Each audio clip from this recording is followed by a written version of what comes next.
MEC for Education, Panyaza Lesufi. MEC, thank you so much for joining us. Thank you so much. Good evening. I want to start with the latest incident that we've just seen being reported on now. Have you been able to ascertain some of the facts behind what has really taken place there? Indeed. We sent our team on Friday. They gave us a full report yesterday. It's a shocking report, to be quite frank. It's not something that we expect from a school trip, and it really adds to the mood that you are in. It's devastating, but you have to tackle it, you have to handle it, you have to deal with it, because you don't understand why the said patroller was allowed to go with learners. There was no need. We also don't understand the delay in reporting the matter. We are also aware that this might not be the only girl. We are told the patroller might be eyeing other girls. Two have been identified already. Our teams are interviewing those girls and also interviewing all the affected educators. So we'll be in a position to get the full report tomorrow morning.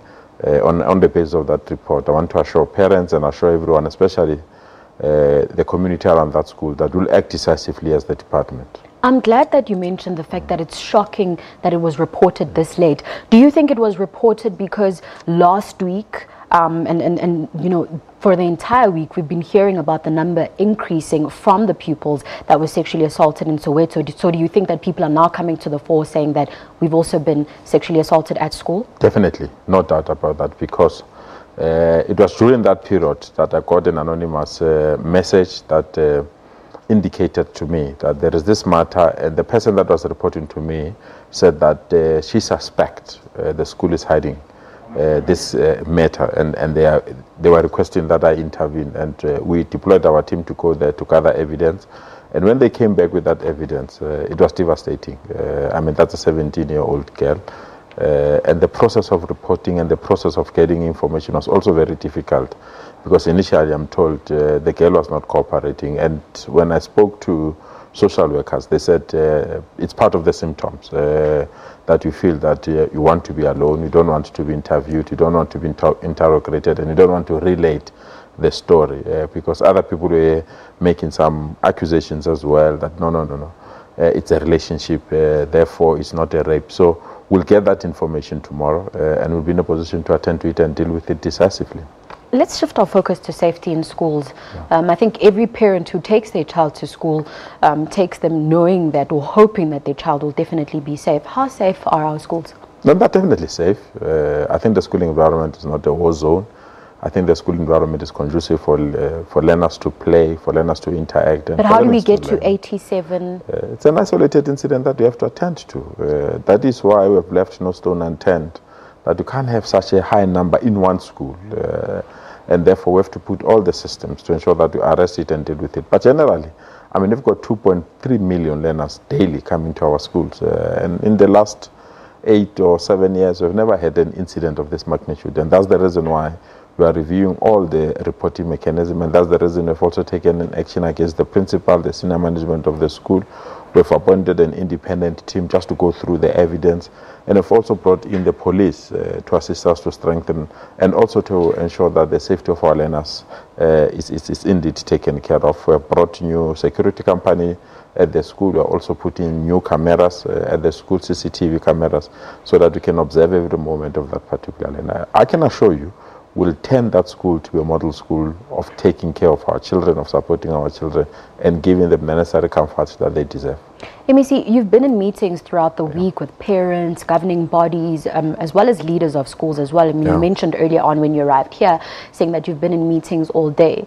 What are the sentiments from the principals of the schools, from the educators themselves regarding safety in schools, but also, I guess, the participation of parents as well, ensuring the safety of pupils?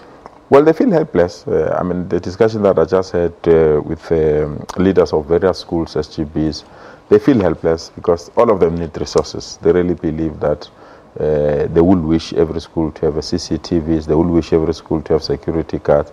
They'll also wish that police can strengthen their patrol around our schools. I mean, in the last 2 months alone, we lost 3 patrollers that were shot dead in our school premises.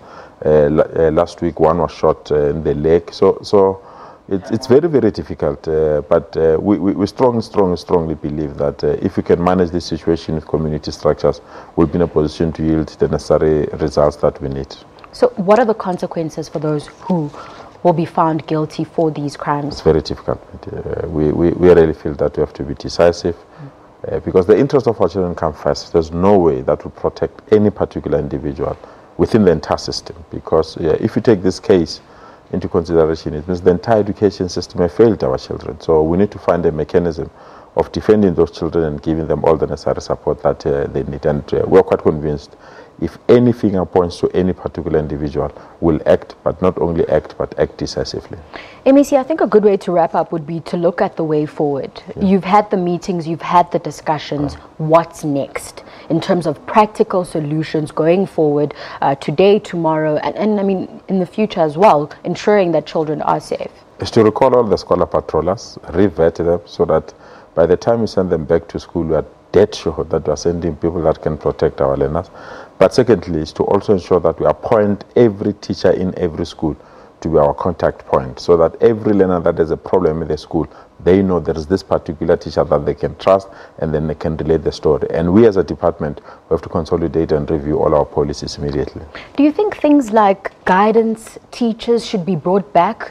Because they're there, it's just that they're doing a different way, because it's not only about subject choices. It's about lifestyle, sexual orientation, and many other things. And I mean, that's the point that I'm trying to make. You've got a subject like life orientation, and part of that is safety, you know, and ensuring that children know that when they are being touched, for example, in the wrong way, they need to report it. And that's why I'm saying, shouldn't that be where the focus is? No, we're quite excited that the national minister has now made that subject to be examinable, because no one was taking it serious, because people felt that it's not examinable. So even if I don't attend, even I don't listen, there's nothing that will happen to me. So now there is a proposal on the table that we support fully as Gauteng to make that subject examinable, and also to lift up some of these serious matters at an early stage of our learners.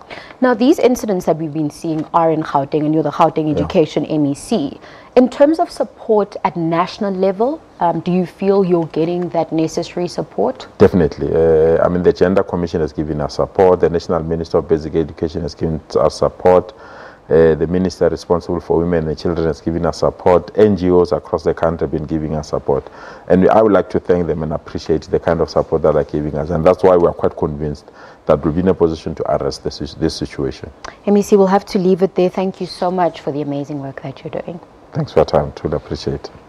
That was Gauteng Education MEC Panyaza Lesufi joining us for a discussion on the recent safety issues we've seen in our schools.